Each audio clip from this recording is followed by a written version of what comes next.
Hey Edgar, how's it going? It's currently March 24th of 2024, and it's been over 4 years since we last had our conversation. And I'm hoping to change that with this conversation. We met over 20 years ago, and I still can't believe that it's been that long. And the first memory that I have of you is when you came up to me. I think we were like in elementary school. I can't remember exactly the grade or if there's any grades in elementary. Or was that pre-K? Anyways, you came up to me and you tried to show off your pen collection. Yes, that is literally the first memory that I have of you is you trying to show off your pen collection.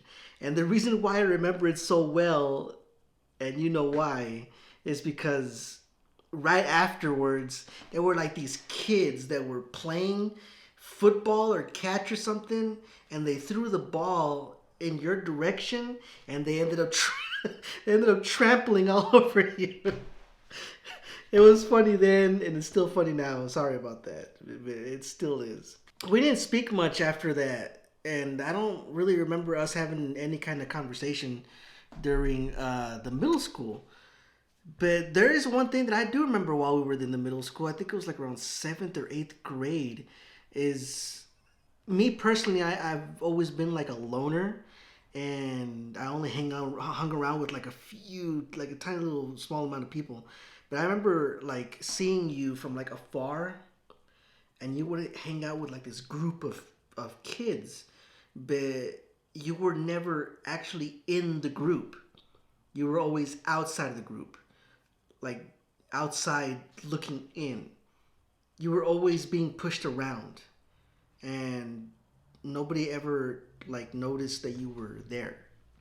And mainly like you were just with them just so that there could be like some noise around you, just instead of just like constant silence.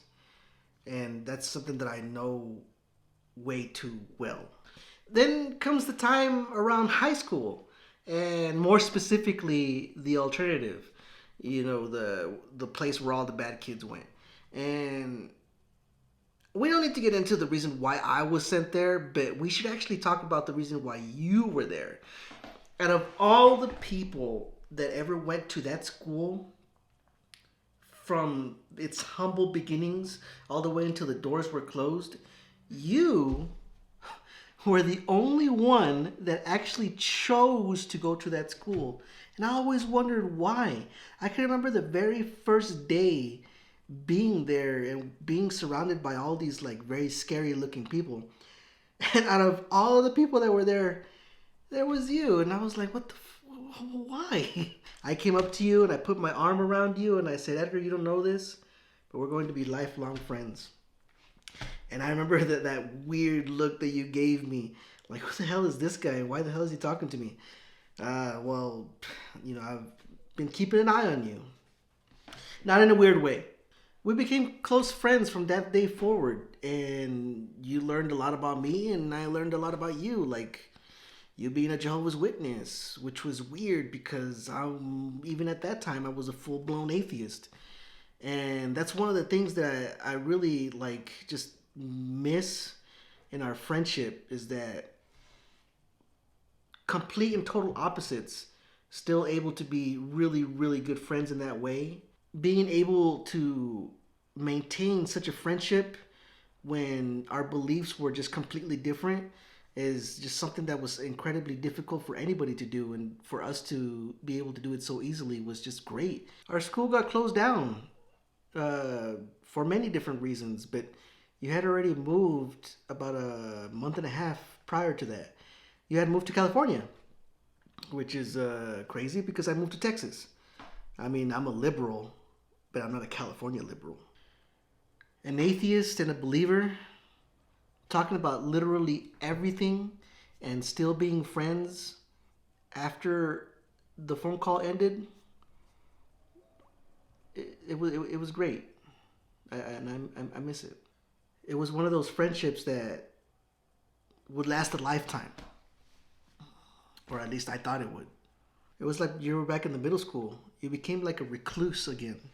You started questioning everything, and questioning yourself. But the one thing that I didn't expect for you to question was your religion. That was weird. Um, it's funny to think about me being an atheist for so long and always poking fun at you or poking fun of your religion, and here you are questioning everything I ever made fun of, and it turned me into a hypocrite. It did. It turned me into a hypocrite. I tried poorly to convince you that you were right and that I was wrong. I failed. Obviously, I was going to fail. I don't even know why I actually really did that. Maybe I just didn't like what you were changing into. I don't know. You got married. And so quickly, too. I still remember the day that you told me that you had asked her out, and she's like so beautiful. And that's about all that I'm going to say about her because I doubt that she wants me to mention her at all, especially after what happened. After everything, I did search her up and I asked her some questions about you because I haven't heard from you in a while. She blocked me. And I was mad at her for a little bit, but I get it. I get it. You guys were married for about a year, maybe two, and I don't know what exactly happened in your guys' relationship. But something happened, and you guys ended up going through like a some kind of quarrel with each other to where you guys were separated.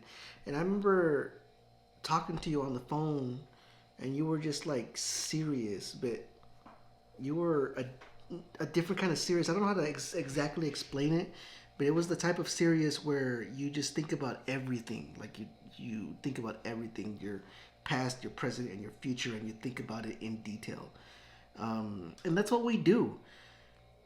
We question everything, especially the people who are still young. They're trying to figure out who they are, and after all the shit that this world has thrown at us, it's supposed to mold us into the person that we are. It's supposed to make us into the person that we end up being for the rest of our lives. And you can't just be the same person forever. You can't stay in the same place forever because it's kind of like if you're driving like a car with the steering wheel stuck to either side, you just end up going in circles. I still remember one of the last conversations that me and you ever had. You were at work and we were just talking about just how sad you were in your situation and that the girl that you were with had moved out and moved in with one of your other friends, which was, but you told me while we were talking that the sheriff showed up to have you sign some divorce papers, and damn, I could just tell in your voice there was just a different type of sadness, and I could just imagine you being at home in this apartment, this fully furnished apartment. I remember you told me that you spent thousands of dollars on all kinds of furniture to be there before you were with your wife and you guys were making plans and you guys were doing this and you're doing that, to all of a sudden just being completely alone. Waking up alone, eating alone, and just being alone. I know how that feels. I mean, there's nobody here. I know exactly how that feels. I gotten used to it. So maybe to get out of something like that, maybe I'm the wrong person to ask. I offered you help. I offered you to stay at my place in Texas, but you refused each and every time. I remember I asked you over and over and over again for many years, including before you met this person. And it was only maybe 2, 3 years after you had moved to California. I always said, hey, come and stay at my place. We can live together and we can do things together and just work on stuff. And each and every time you refused. And I get it. You want to do things on your own. I can respect that. But knowing what I know now, I really wished that you would have just accepted the help. A couple of weeks had passed, and I remember I would call you, and I would call you, and I would call you, and you never answered. And there was this girl that was living with me at the time, and I had told her about our situation, and I also told her that I was assuming, and I assumed correctly, that whenever I would call you, you would not answer it specifically because it was me. So I asked her if I could borrow her phone and to call you, which she did, and I did, and lo and behold, you answered. And then you said something to me that, like, really dug a knife in me. I acted like it didn't bother me, like nothing, but it really did. It really bothered me a lot. You said, "Oh, it's you." I was, I don't know why it really bothered me that much. I still think about it every once in a while, and I think I'm thinking that the reason why it might have bothered me was because it was the first time you ever said anything to me that was actually mean. I don't know.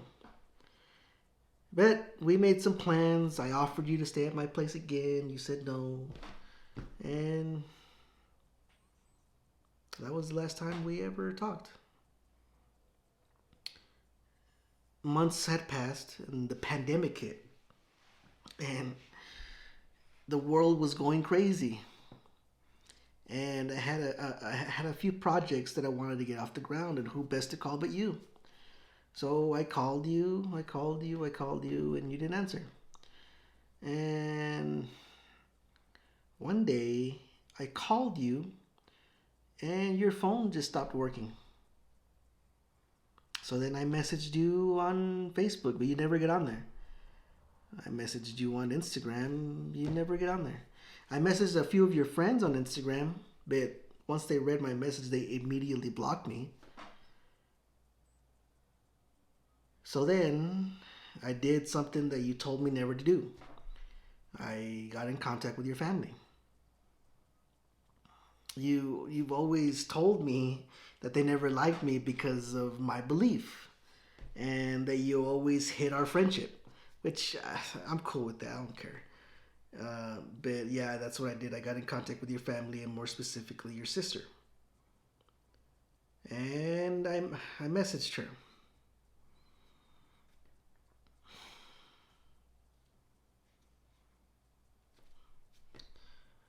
Yeah,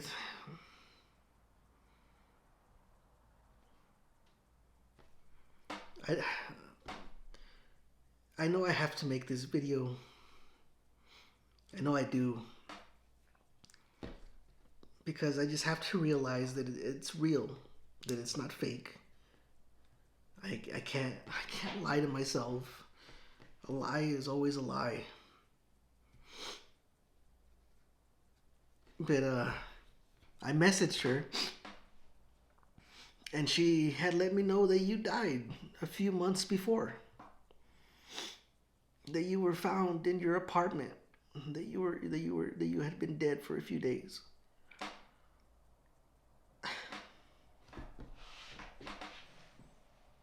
You had been dead for a few days, and I didn't know. For months and months and months, I thought you were doing okay, that you were trying, and you weren't even alive anymore.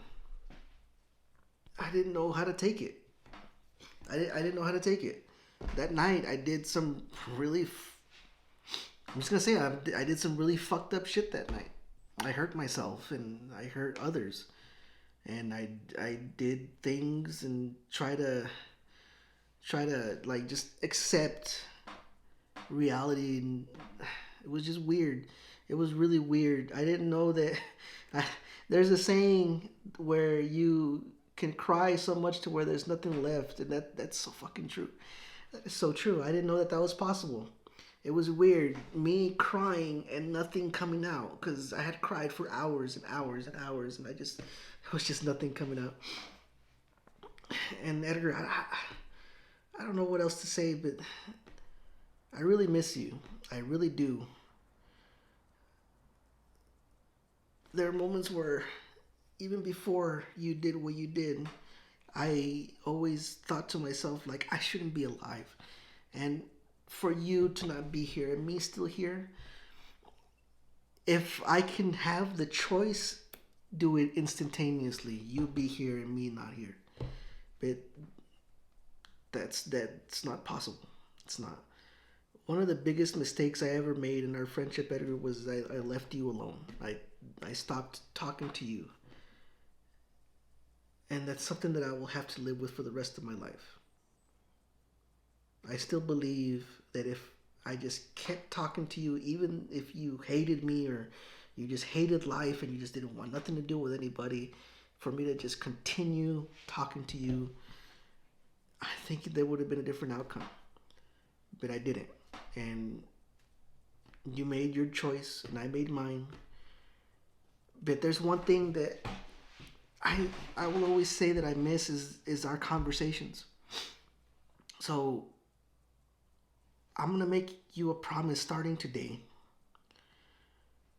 that from now on until the foreseeable future, I'm going to make one of these videos to talk to you again, to have a conversation about anything, about whatever it is.